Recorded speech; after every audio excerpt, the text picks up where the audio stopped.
Hey, my name is Christopher, and welcome to episode 2 of Animation Time-Lapse.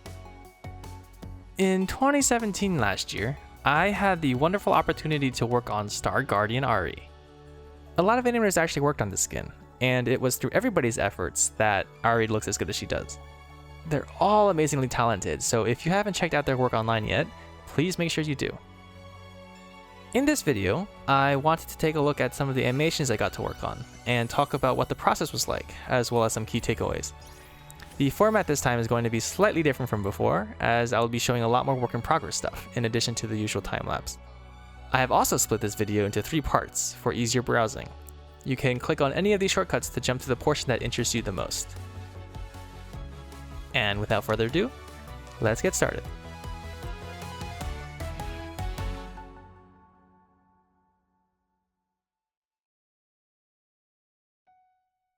At the beginning of each project, I like to do a pose exercise using the proxy model to get a better feel for the character and rig I'm working on. For us, a proxy is a prototype that acts as an early representation of the final model. While not perfect, this temporary stand-in is a great starting point for animators to begin experimenting with.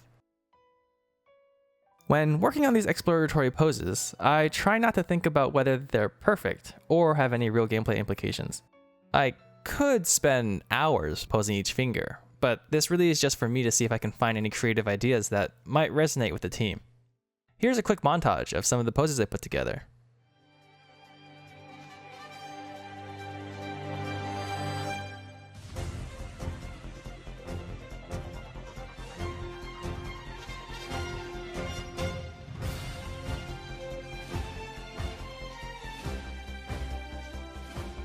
What's pretty cool is that a couple of these poses ended up being used as building blocks for some of Ahri's final animations.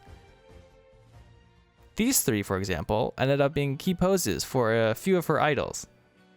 This one inspired Ahri's charm spell, and I tried to carry over the feeling that these 2 had into the recall.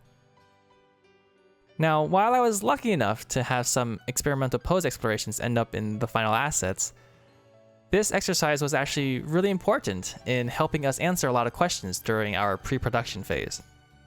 These last couple questions are actually a pretty nice segue into our next topic, which was tails, tails, and more tails. Along with ears and wings, tails are probably one of the most emotive features that animals can have. And just by having 9 of them, Ahri's tails are a pretty big visual footprint for her. Did we want them to move individually like octopus tentacles? Or did we want them to move together like a bundle of flowers swaying in the wind? Maybe something in the middle? In this third example, there were 2 tails in particular that felt like they had the appropriate amount of overlap, delay, and sense of motion.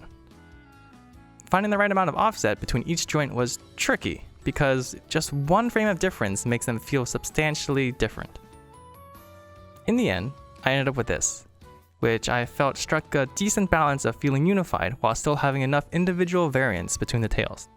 Looking at it now, it kind of looks like fluffy cotton candy.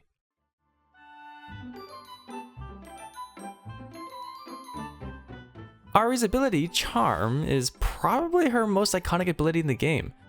It also serves as a strong connection to her common depiction in East Asian folklore where mischievous fox spirits transform into women to seduce men. So, one of my goals in creating a new animation for this ability was to build a pose that somehow communicated this, but in a cute magical girl way. You'll remember that I did a pose in my early explorations where the tails were shaped into a heart. This pose here actually captured a lot of the energy that I was looking for, and I kind of wanted to use this as a starting point. The next steps were really for me to figure out how this would all work in motion. And to better explain this, I want to quickly go over what the anatomy of a spell is. A spell in League of Legends can generally be broken down into 3 simple parts. These include the cast window, the hit frame, and then everything after. The cast window is when the character is performing an action in preparation for a spell to go off. Some abilities can be cast while moving while others cannot, but this first window is basically the character indicating that they're about to fire an ability. Here, the hit frame, is when the actual ability hits or is fired. And everything following this point, the player is no longer locked into the spell animation and can freely choose to command the character, which is basically everything else. In animation, we can use the structure to help organize and plan our poses optimally. The anticipation pose, for example, will sit within the cast window, and our key pose or extreme pose will be our cast frame. And then we can also have some fun with transitions and poses in the everything else bucket. The overall direction for Ahri's charm was pretty strong from the get-go, so this animation didn't really see very many revisions. I did change the cast pose to have her arm extended in the direction of the spells so that it could help communicate more directionality. And from an animation perspective, the straight arm does provide a bigger contrast in shape change so that it shows that Ahri is pulling her kiss forward. In order to imbue a character with personality, it's important to identify what kinds of things that make the character tick. Things like whether he cares for his nature friends, or acts aggressively towards enemies he wants to eat. All of this helps inform how someone would move and act. With this in mind, we'll look at a couple of the assets that I got to work on for Ahri, where we were able to add a little bit of character. One of the best places to explore character and personality is in idols and idol variants. Although these animations generally have a low visibility because League is a game where you move around, constantly trying to CS or kill enemies, having character idols that don't just feel like they're endlessly looping goes a long way in making them feel more alive. A special feature of this skin is Ahri's new companion, Kiko, a really cute three-tailed magical fox. The fox essentially lives in Ahri's magical orb and fights alongside her. Normally, Ahri interacts with her orb merely as a magical prop. But since Kiko is an actual character this time around, I wanted to further showcase their relationship through her idols. The first idol I worked on for Ahri was her main idol. I wanted to make her feel natural in her space and not feel like a looping statue, so I added a head turn, some ear flicks, and a simple weight shift. It's also important to note that for a main idol that you see all the time, you want to keep the character's movements pretty tame, or at least very localized. Large motions can be distracting and are usually reserved for gameplay cues like spells and ultimate abilities.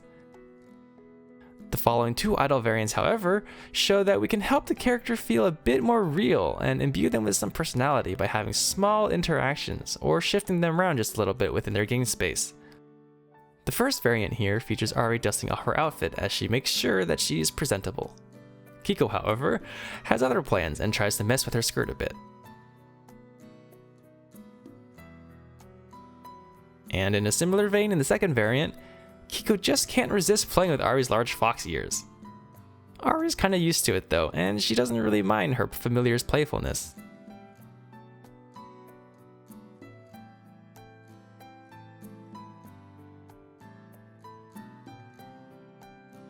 There were two other idol variants that I had come up with, but ultimately we didn't end up using them because one was a little bit too involved and complex for an idol variant, and the other was so far away from her base idol pose that it would involve having to animate all these extra transitions for her. Idols and idol variants are probably one of the most fun things for me to animate. They've always been a calming exercise for me, and through them, you can practice animating subtle weight shifts and keep alive motion that really makes the character feel like she or he is breathing. Variants especially have always been really fun because you end up getting to express the character in kind of everyday situations in a very candid sort of way.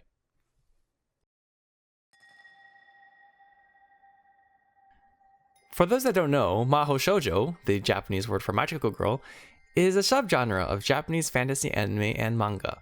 Mahou Shoujos first originated in the 1950s, but it wasn't until the 80s and 90s when shows like Magical Princess Minky Momo, Creamy Mommy the Magic Angel, and Sailor Moon began to popularize the genre and establish one of the most recognizable tropes. The magical girl genre in actuality is quite broad. So we get a huge variety of styles ranging from mecha armor to cute music idols and whimsical witches to magical warriors. So how do we translate transformations that in anime can be 30 seconds long, have dynamic camera movements and sparkly backgrounds into a game like League of Legends? Well, despite how different each of these transformations are in terms of style and tone, Many of the sequences, if not all of them, possess a very similar three-part structure: the catalyst, the transformation, the completion ceremony.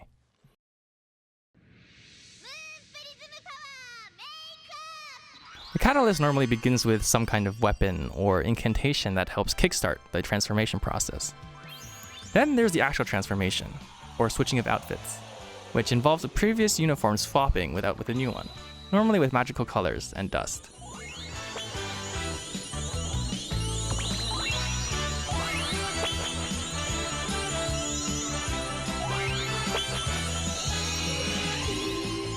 After this, through the completion ceremony, the character gets a chance to display their unlocked powers and costume.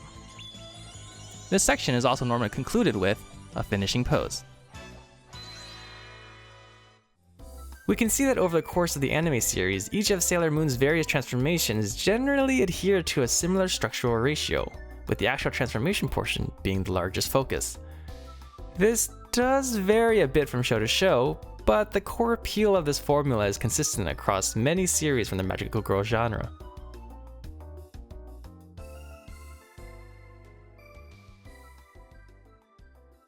Even Western shows like Power Rangers have their own variation of this. It's Morphin' time! Dragon Sword! Mastodon! Pterodactyl! Triceratops! Saber-tooth tiger! Tyrannosaurus! Yeah! We're back! We're ready to morph into action! 6 working together to fight evil! And stop Rita and all her menacing monsters! From destroying our planet Earth! And ruling the universe with evil! Look out, Rita! We're not backing down! We're the Power Rangers! I ended up blocking out my initial idea as such. I wanted to use Kiko as a catalyst for the transformation, which would basically imbue Ahri with a surge of magical energy. This would then mark the beginning of the transformation, and here I wanted Ahri to have parts of her uniform appear in sequence. So first her gloves, then her shoes, then the whole thing, and then finally land in her finishing pose.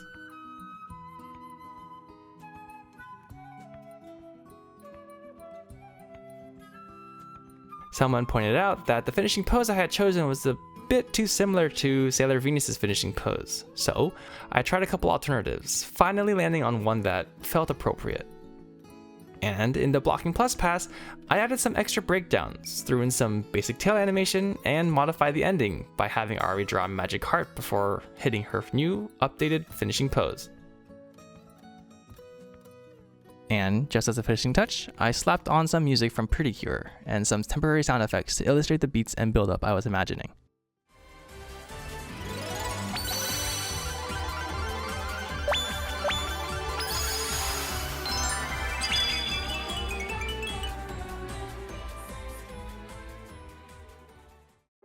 This successfully got the idea across, and so then I was allowed to take it to the finish. You can always refer back to my previous time-lapse episode for tips on how I tackle splining and polishing, but for today's episode, I wanted to spend a bit more time talking about how I use reference and in what ways I find it useful. A common question that students ask regarding reference is, when should I use it? I'm personally not one that really shoots reference of myself, as I'm kinda camera shy and I prefer finding reference of other people instead.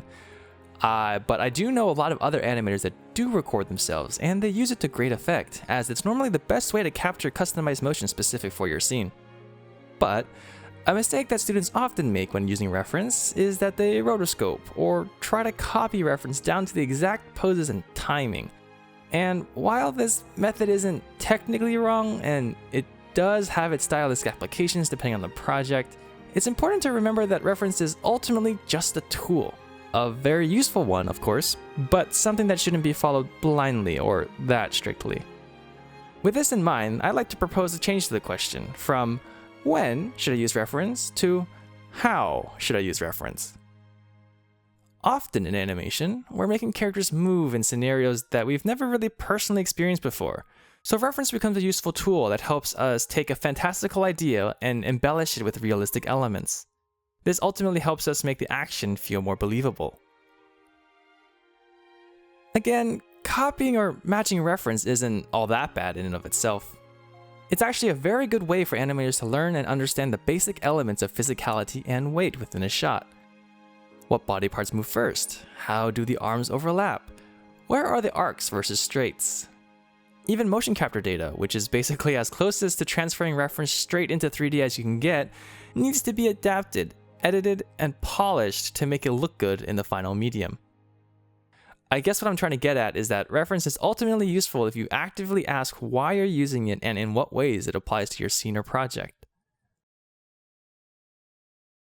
Alright, we covered a lot this episode, so let's take a minute, step back, and review the key takeaways a little bit more holistically. First, we talked about how important early exploration is in establishing ideas and a style.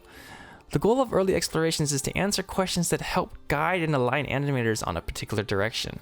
What is her personality? How should she move? When would her tails emote? It's important during the early stages of development to try out as many variations as possible and critique what works and what doesn't. Deep exploration is essential to discovering strong ideas, and as I said before, sometimes coming up with a good idea is the most important part of an animator's workflow. That's not to say that it makes the rest of the process any easier, as nearly infinite iteration is required to further polish a great idea to make it shine. But it does provide a good, strong guiding star that otherwise wouldn't be there if there was no idea in the first place. There's actually a really interesting blog post online by Vince Napoli chronicling his team's iteration process on developing the recall mechanic for Kratos' Leviathan axe in God of War. It took them several years of revising the details of the mechanic to finally get everything just right. For those of you that haven't read it, I'll post a link to the blog post in the description. Second, we also talked about how idle animations are one of the best places to really communicate character. As game animators, we very often have to be cognizant of player inputs and behavior. What animations will the player use and see the most? Does that animation transition feel good, or should we get rid of it so that it feels faster and more responsive? Idle variants are basically when the character can just exist. It's during these small moments that animators have a chance to let the character express themselves naturally by how they stand, fidget, or look around. A great example of this is Zoe. Her myriad of animation idles help to really show her playful nature and nearly infinite amount of childlike energy. Idle animations exist in every single game, and even though they can only be seen when the character isn't moving, they're really fun to look at and tell a lot about the character. Super Mario Odyssey, for example, has some great contextual idle animations where Mario will shiver in the cold or pant in the heat, which really help to make Mario feel like he's responding to his environment. My personal 2 tips when animating idols is to 1, make it appropriate for the character, and if you can make it unique, even better. And 2, avoid the typical game loop idle feel. This usually involves making the idle more than just one loop. And I found that allowing the character to shift his or her feet and center of gravity really helps to break the illusion that the character is stuck within his specific hitbox. And lastly, we looked at the challenges of adapting reference material into an alternative medium. In this case, we were able to use magical girl animes to help us identify some ingredients and elements that constitute the spirit of the genre. One of the tricky things about animation is that animation tries to emulate motion from real life. And whether or not we're aware of it, we're surrounded every day by things that move. So when we try to animate something like a walk, it's pretty surprising to see how easily we're able to notice whenever something's just a little bit off, whether you're an animator or not. So one way we can get better at animation is by observing real life, and it's this power of observation that artists use to improve their craft. Studying reference helps us gain a deeper understanding of the material, subject matter, or problem space, and helps us eventually gain the ability to apply that knowledge flexibly and in other contexts. And so, for Ahri's recall, we looked at a couple anime transformations, broke them down to understand the common elements that they all shared, and designed an animation that resembled that structure. So with all of that put together, we were able to help Ahri become the magical girl she always wanted to be. Or at least until she decided to join KDA and become a pop star.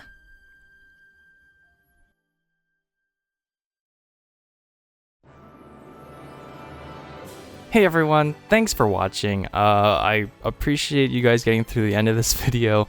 I hope you enjoyed everything that I covered. I did definitely spend a little bit more time on the philosophy and the overall process as opposed to specifically deep diving into animation. I'm curious to see if you guys enjoyed that more.